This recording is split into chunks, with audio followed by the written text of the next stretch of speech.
What I didn't know was that my chore list was about to grow much larger. Okay, now that you know what's what inside the house, Ira confirmed, let's head outside. I'll show you what your ranch chores are gonna be. Ranch chores? In case you forgot, I'm a city girl. What in the world would I know about ranch chores? I suddenly started to panic at being thrust into the unknown. Ira issued a warning before opening the mudroom screen door that led to the front yard. Watch yourself. Dimwit is going to be just as excited to see you as he was last night. He don't have nothing for manners, so he'll jump on you first thing.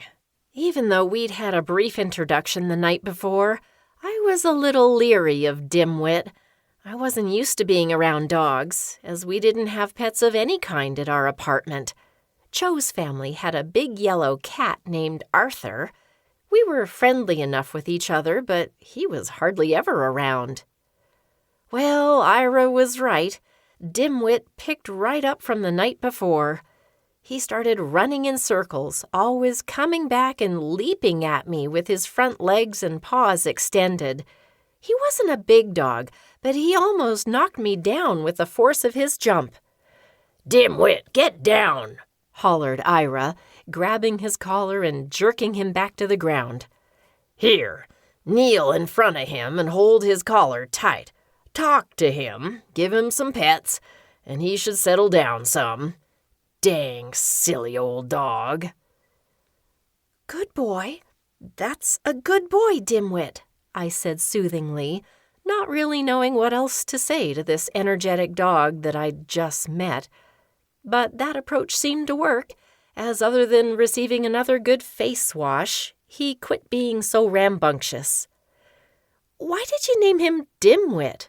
I asked. Did I just get brave enough to actually ask the scar-faced man a question?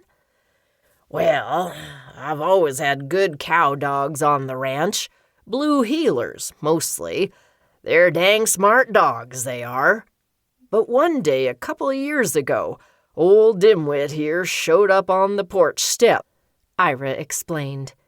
He was skinny, scrawny, and looked like he hadn't eaten in weeks. I fed him, and he just stuck around. Took him into town and tried to find his owner. Even put up a sign at the grocery store and the post office, but nobody ever claimed him. Anyway, he's just a mutt and don't seem to have any more of a brain than God gave a scarecrow. Totally worthless around the cows, he is. Anyway, Dimwit just seemed to be a right fitting name for him. Dimwit roared ahead of us as I followed Ira across the 20-some yards of the heavily packed dirt and gravel surface that separated the farmhouse from the barn.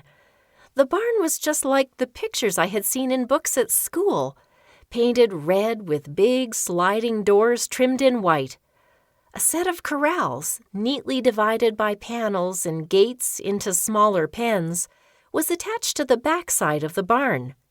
Beyond was a big pasture where a large herd of cattle grazed on the grass.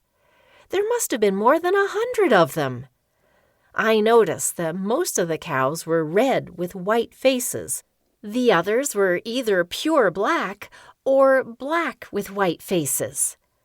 As we entered the barn, the smell of cow and horse poop hit me like a ton of bricks.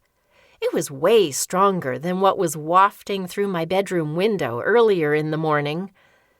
My only previous experience of being around livestock was when my mom and son Ju took me and Cho to an amusement park when we were about 6.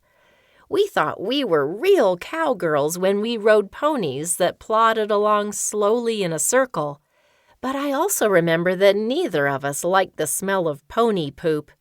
I'd been swatting flies since we entered the barn, so I figured they must be fans of cow manure.